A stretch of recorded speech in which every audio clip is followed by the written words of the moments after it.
Good day, Western Standard viewers. I'm Nigel Hannaford, opinion editor here at the Western Standard, an online publication. I have with me today Dr. Mark Milke, who is the author of the 1867 project, just published, Why Canada Should Be Cherished, Not Cancelled. Dr. Milke is president of the Aristotle Foundation. He is also president of the Winston Churchill Society here in Calgary. And he is the author of 6 books formerly, one which is very much on the public mind at the moment, The Victim Cult, which he examines some of the trends in society that make life a little more difficult for all of us. Looking back over his history, I've got this whole bookshelf of Dr. Milke's books. There's something about this which seems like it's a summation of a train of thought that's been going on for more than 20 years. Why did you write this book at this time, Mark? Nigel, thanks for having me on. I think what's happening today, the best way to understand it is when you hear people that want to cancel Canada, sometimes literally, right? They think Canada is a genocidal nation state that somehow shouldn't be, cherished. Well, they're wrong on the first and they're wrong on the second. And what's happening these days is akin to people who want to take down an oak tree. I love trees. One of my favorite trees is an oak tree. Why? Because it's massive. It has a great canopy. It shelters people below it. My car has been hit by hail a number of times. If I'd been under an oak tree and the canopy, probably would have been sheltered from the hail. Countries are like that, right? It takes a long time to build something successful. And in the Anglosphere anyway, and increasingly other countries around the world that value freedom of speech, freedom of inquiry, capitalism, that sort of thing, countries do take time to develop. So like an acorn that becomes an oak tree, what do you do as it grows? Well, you make sure there's sunshine, which is kind of like freedom, of expression. You need water and nutrients, to help the tree along. That's, replenishes the tree. And it's the same thing with countries, right? You need freedom of expression. You need nutrients for the country's ideas. You also need resistance. Wind can help an oak tree, cement itself in the ground, anchor itself. Well, we have people today, though, that will spot in history a limb on the oak tree and say, well, that was, it was a bad limb. We should take down the entire tree. No, the fact that in Canada, 1867 or 1920, it wasn't perfect and they spot something bad in our history doesn't mean you take down the project that was Canada then or now. So the problem today is we have people, though, that simplistically think that if something bad happened in history, Canada has no credibility, and that somehow we should, start from year zero. That's very silly. It's also very dangerous. But that's the best way to explain it, is that some Canadians, not a majority, but they're influencing, I think, a great chunk of the population, think Canada isn't worth cherishing. So myself and 19 other authors in the 1867 project disagree and say, no, let's take another look at Canada in history and now, and how can we renew this wonderful country that we have going forward. So, Mark, in your book, you have got several chapters which I think are going to really surprise people because you're bucking the mainstream consensus. You are, for example, saying that Canada is not a systematically racist country. All right, that goes very much against the progressive narrative. Controversially, you're saying that the British Empire was a good thing. I personally see no reason to dispute that, but others do. And then, of course, you're saying, and I think this one must be generating a lot of heat for you, that John A. Macdonald, he whose statue is routinely pulled down as a protest, actually saved more Indigenous lives than any other prime minister. Where do you get that from? Well, we've got some very excellent authors in the 1867 project, right? So there's 19 other authors. And the author you just mentioned now do a really great job of unpacking some of these modern day claims, which they would argue are false. And most Canadians, I think, might have a sense that they're not getting the full history or full explanation of something. So what these authors do in the 1867 project is take these claims and unpack them. So Matthew Lau on systemic racism. We hear that a lot these days, that Canada is an institutionally racist country. First of all, let's define that term. Systemic racism, institutional racism, a century ago in San Francisco looked like this. whites wouldn't allow those of Chinese origin into their hospitals. The Chinese of San Francisco had to build their own hospital because the whites wouldn't let them in. That's institutional systemic racism. If you don't allow Jews into university, or at least not to the proportion that they might enter based on test scores, that was institutional racism. So on and so forth. But that's been illegal in Canada since at least the 1950s. Ontario passed laws against discriminating based on race and gender and ethnicity and hiring and accommodation in 1951, 1952. So let's not confuse what is institutional systemic prejudice then with the fact you can meet a bigot today. But a bigot you meet a bigot on the street, that doesn't mean Canada is an institutionally racist society. So Matthew Lau unpacks that a bit, but then he also goes into income statistics. So for example, when you compare incomes of whether it's males or females, what you find mostly is that if your ancestry is East Asian, for example, you're at the top of the income heap, right? Guys with pale faces like you and me are in the middle. And if, you need to work harder, Mark. Yeah. And, if you're of, some other varieties of the rainbow, you'll come under the middle, right? But what Matthew does is he explains some things. If, for example, you're Taiwanese Canadian, or Korean or Japanese, first of all, your average age is older. We make more money when we're older, so that skews the statistics also. And if you're younger, say as an Indigenous person, the average, Indigenous population is much younger than, say, a Japanese Canadian. So again, those skew the income statistics, which means what? Well, you can't blame stuff on racism that has to do with other factors. Taiwanese Canadians are among the most highly educated Canadians. The more educated you are, the more money you make. That's why you're on top of the income heap. So what Matthew Lau tries to do is unpack that. He does actually find systemic racism, but it's the kind of reverse racism today, which is justified by social justice activists. And they no longer look at the individual, like Martin Luther King, and character and merit. They look at you as part of a collective that, presumably your ancestors benefited from something 100 years ago. So Matthew Lau unpacks that. Now, Matthew is with the Fraser Institute, is he not? Well, he's a scholar there, and he's also he writes in the Financial Post every week. Greg Piasatsky and John A. MacDonald. Greg, citizen of the Métis Nation of Ontario, has an other Indigenous ancestry, French ancestry as well, Acadian ancestry. Greg Piasatsky, he's a Toronto lawyer who writes that John A. MacDonald saved more Indigenous lives than any other prime minister. How does Greg come to this conclusion? Well, he comes to it honestly. He says, examine the record. Examine what John A. MacDonald did. So, for example, MacDonald, along with other colonials and British of the era, favored treaties. Why? They didn't want the Canadian West settled before treaties were in place, because they didn't want to see what happened south of the border, where there were Indian wars.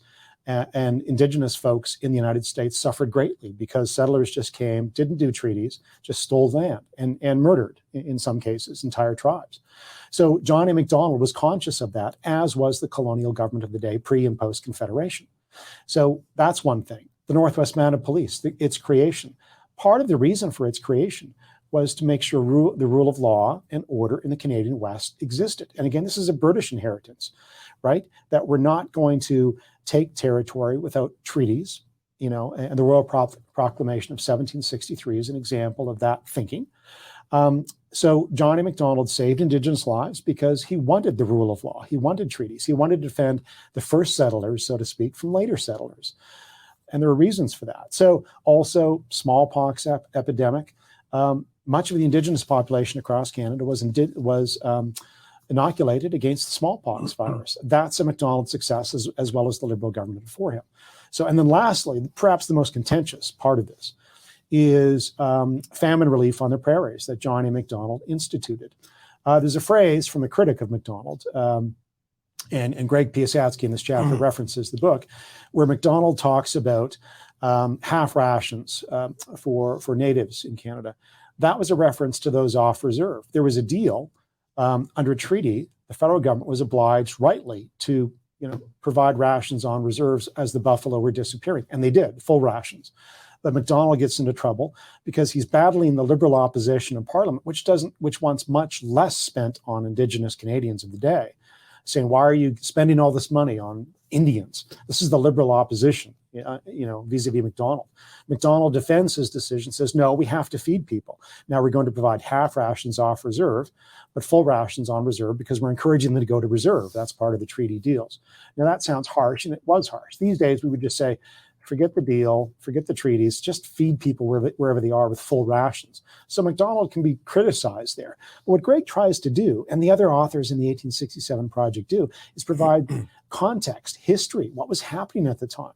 So Greg concludes, and again, you're right, it's probably the most controversial chapter for some, is that John A. Macdonald actually was a net benefit to Indigenous peoples, even though that's not how it's seen today. But as Greg writes in his chapter, John A. Macdonald hasn't changed. The history of John A. Macdonald hasn't changed, but the perception of him has. And that's because Canadians no longer know their own history.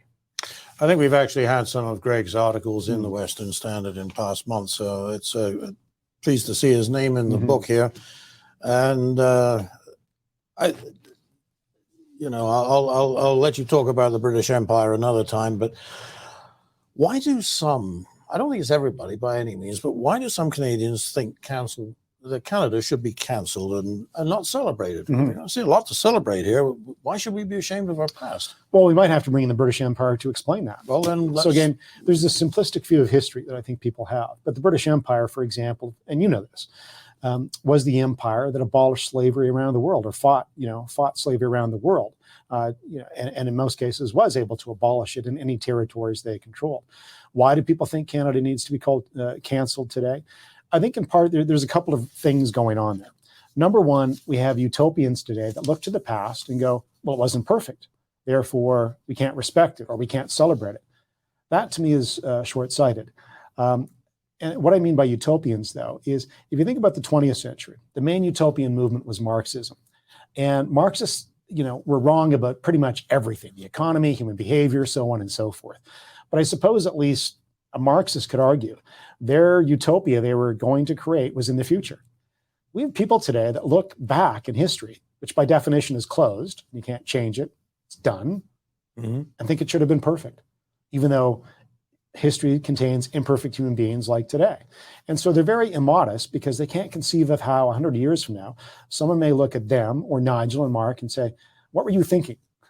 And 100 years from now, find something that we believe today to be accurate and think, no, you're way off base. Similarly, we have immodest people today, though, that can't conceive that they could be wrong about something. But they also look at history in very simplistic terms. And what I mean by that is this. In the 1950s, with due respect to John Wayne, I wouldn't want to have been an Indigenous person in one of his productions because they were always kind of the sidekick. They were always, the supportive role. I think it fairly can be described as not exactly friendly, and not an accurate portrayal, and somewhat even racist. But that's flipped today, where Indigenous good, colonial era bad. That's simplistic too.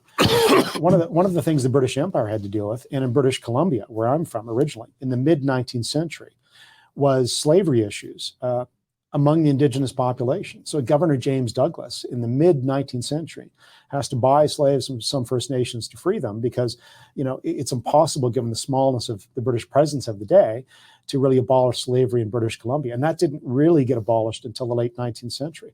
Now, I bring up the Indigenous slavery in British Columbia, not to pick on Indigenous folk, but to simply say slavery was a reality of human history.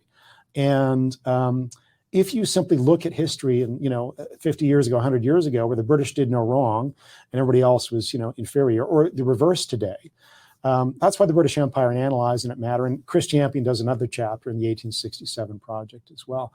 But you have to look at history as the potential for good and evil in each one of our ancestors, and also take the good from the past. So the British gave us the rule of law, capitalism, the rights of women.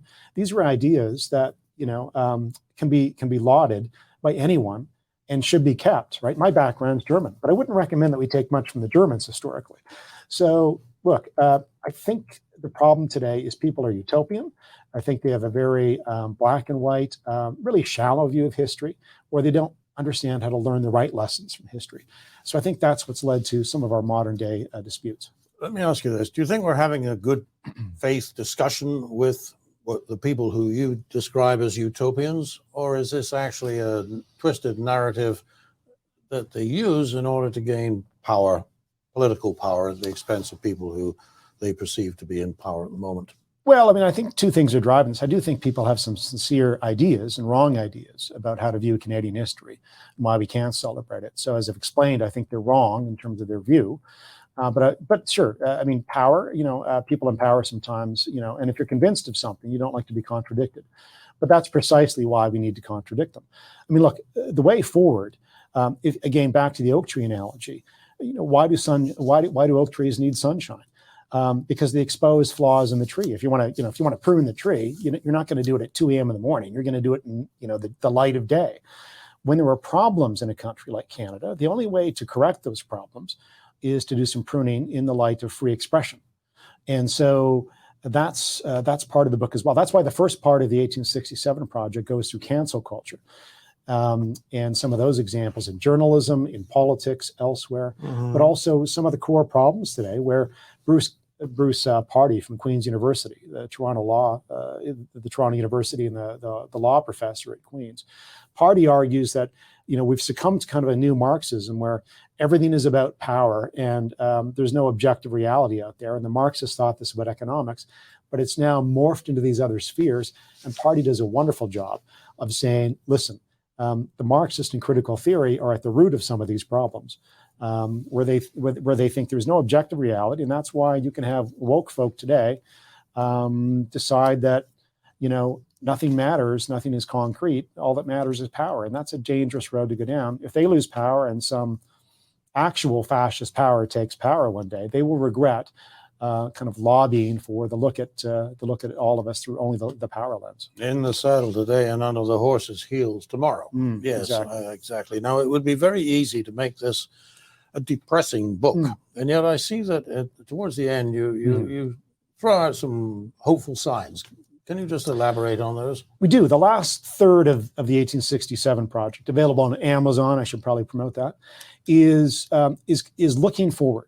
And we've got a number of authors. So we've got one author from Goa, India, an entrepreneur, Gaurav Jaswal, says, why are you Canadians beating up yourself? You've got a great country, and here's why. And he goes into some detail. And we've got other immigrants' stories actually in the book as well. Rima Azar, who came from Lebanon, who said, don't focus on identity politics because identities are unchangeable. And that's dangerous. And she saw that in Lebanon. So in the last part of the book, though, we do go into looking at how Canada has been successful and can be successful in the future. And oddly enough, who was good at understanding the why was Pierre Trudeau. For all his faults, Pierre Trudeau understood that you need to focus on the individual. And he would disagree with his son's identity politics fascination today. Pierre Trudeau said, and I'm paraphrasing here, that your rights precede the state. The state doesn't give you the rights. You lend them to the state to do some things, collect tax and do things you think only the government can do. But you lend those rights to the state. Your rights precede the state, said Pierre Trudeau, battling ethno-nationalist separatists in 1992 in the Charlottetown Accord referendum. This is where we get the quote from in the book. But the last part of the book says this, and Van Vikachalam, a friend of mine, and I author a chapter, I author another chapter, but the basic gist of both chapters is let's not divide on identities in Canada. That's a recipe for disaster because no one can change their color, their ethnicity, where they were born. Let's unite around laudable ideas, the worth of the individual, putting the individual at the center of law and policy, which means no discrimination pro or against your skin color on a job application or a grant from the federal government. Let's unite around those laudable ideas, or the rights of women, right, which took a long time to get to in the world, and in many places are still not recognized. Let's unite around those laudable ideas. Let's unite around free and open markets and free expression, right, open inquiry. Those are the best paths to a flourishing future. If you get people to unite around, I think people are always going to be tribal, Nigel. But you don't want them to be tribal on identities. You don't want them to be tribal on, color, because that can't change. You want them to be tribal in a good sense and unite around good ideas, laudable ideas. If we do that, Canada has a future. If we divide based on identities, then we're hooped, and we become like every other country or civilization in history, which for the most part, most people in history have been tribal, and they will say, you're in the wrong group, I'm in the right group, I win, you don't, I will crush you. That's tribalism, at least attached to identities. It took us, the Enlightenment. It took the conception of the individual in Western Judeo-Christian thought. It took centuries to get to the place where we gave individuals the rights they deserve, whether they're indigenous or women or minorities. Well, let's not reverse on that now. So the last part of the book is really trying to remind Canadians of this laudable history we have. And in fact, that showed up in the 19th century. It wasn't like Johnny MacDonald or Wilfrid Laurier or British colonialists didn't value the individual. They did. And in fact, there's a wonderful story that's not in the book, but I'll tell it. In 1858, Black Californians, 30 Black Californians moved to Victoria, and they loved the place. Why? Because they're treated as equals pretty quickly. They can become citizens in 2 years. They can run for the city council, the school board. They can own private property. And they encountered a lot less prejudice in Victoria. In fact, they were welcomed by the Archbishop, the local Archbishop, and by the governor of the day, James Douglas. So they wrote to their friends in California and said, come up here because this is a tolerant society. So Canadians today don't know their history. They don't know that these ideas actually long predate us. And it's why Canada became the flourishing success story that it is, because we value the individual, not perfectly. There were diseased limbs on the tree of Canada, so to speak, but those limbs were pruned off years ago. So let's not add bad ideas or cancel Canada today because of mistakes in history or the fact we didn't fully arrive at some perfect nirvana. No country's perfect. But is Canada worth cherishing? Myself and the other 19 authors would say, yes, it is. I like the idea of writing a news article. Mark Milke says Pierre Trudeau had some good ideas. This is News at 11. That's a keeper. Look, let me ask you a little bit about the Aristotle Foundation. We don't have a lot of time left, but quickly, what is the Aristotle Foundation? Who funds it? And what is the objective? Well, I've been thinking about this for 10 years because I thought there's some issues out there that deal with kind of core, again, core ideas in Western civilization and the Anglosphere in particular, freedom of expression, right? Or empiricism, the need to actually ground yourself in what works in science, for example, that sort of thing. I've been thinking that as all the great work that other think tanks do, and which I've been proud to be part of, they ignored some of these cultural issues or foundational issues of civilizations. But the short way to put it is we founded the Aristotle Foundation to make you think. When people say Canada is institutionally racist, we publish a book saying, really? Sure about that? We want to make people think in a good sense and contribute to a thoughtful, reasonable society. We also want to get into some urban issues, right? The decline of cities, where there's some bad policies there. But it's funded by free will contributions. We're a charitable organization, so you can go on the website, aristotlefoundation.org. You can contribute. You can find out more about the organization. But I would say really the organization exists to kind of fill a gap in the think tank world in Canada. And in fact, we want to reach 100,000 students with facts and informed history. But data and data and statistics cannot live alone. We actually want to bring in history as well, because I think when you introduce some history to the debate and policy debates, like I mentioned on how Black Californians loved Victoria in 1858 of all times and places, that helps modify some of our maybe harsh rhetoric today, on various sides that, when you look in history, there's some good things that happen in history. And I think history, it's one of the things we want to use at the Aristotle Foundation to broaden the scope of what's being discussed and get people to think more. So the Aristotle Foundation, we created it to make people think. Last question. Of all the people you could have chosen, why Aristotle? 2,400 years ago, Greek rhetorician. Why Aristotle? And I had advice not to do it. He was a dead white male who, held slaves, right? Well, Aristotle, because if you go back to ancient Greece, it was in ancient Athens where, at least in the Western tradition, they first started debating democracy, a nascent form of democracy. How should we govern ourselves? They also asked questions which we want to ask today and should ask, and we do ask, consciously or unconsciously. What does a good life look like? Also, Aristotle wrote about politics, and he wrote about friendship, right? So he wrote about things that concern us all and the family. So Aristotle was an empiricist. He was thoughtful, and he asked the important questions. And much in history is not new. And I would submit that a lot of the answers are not new either. So we named it after Aristotle because, here's a fellow millennia ago and those that surrounded him in ancient Athens that started to ask the important questions. And I think we have to ask those again today. What kind of Canada do we want? How should we live?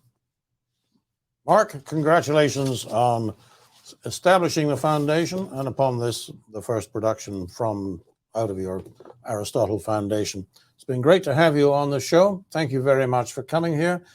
Ladies and gentlemen, that's it for now. I will just remind you that to find out more about the Aristotle Foundation and no doubt to order your copy of the book, go to aristotlefoundation.org. All right? That's correct. aristotlefoundation.org. And thank you for watching. Canadian Shooting Sports Association. Without the CSSA, our gun rights would have been taken long ago. These guys are on the front lines helping to draft smart and intelligent firearms regulations and legislation in Canada, and more importantly, educating the public about how we keep guns out of the hands of the wrong people. To become a member, it's absolutely worth every penny.